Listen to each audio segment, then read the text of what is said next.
நான் ஆட்சி செய்வதும் சரி, இன்றும் சரி, பாரதிய ஜனதா கட்சியை பொறுத்த வரைக்கும் உணர்வுபூர்வமாக நாங்கள் செயல்பட்டு கொண்டிருக்கின்றோம். நான் ஆட்சி செய்கின்ற பொழுது பல்வேறு உதவிகளை மத்திய அரசிலிருந்து கிடைக்கப்பட்டது.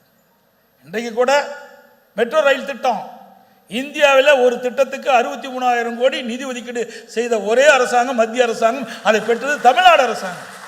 இதுவரை ஒரு திட்டத்துக்கு 63 கோடி அனுமதித்ததே கிடையாது.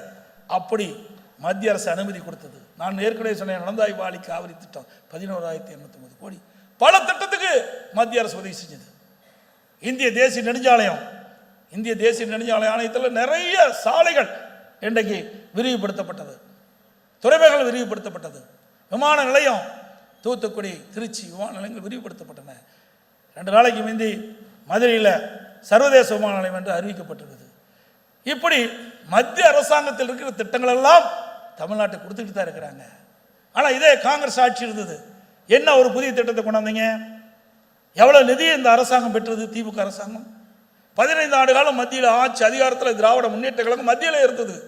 ஆட்சி அதிகாரத்தில் இருக்கிறது குடும்ப உறுப்பினருக்கு தேவையான அதிகாரத்தை இந்த அரசாங்கம் பெற்றதை ஒழிய, திமுக பெற்றதை ஒழிய மக்களுக்கு தேவையான திட்டங்களை பெறல, தமிழ்நாட்டுக்கு தேவையான நிதிகளும் பெறல.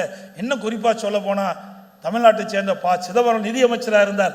அப்பொழுது கூட அவர்களை நாடி தமிழ்நாட்டுக்கு தேவையான நிதி பெற முடியாத ஒரே அரசாங்கம் திமுக அரசாங்கம், ஒரே கட்சி திமுக கட்சி.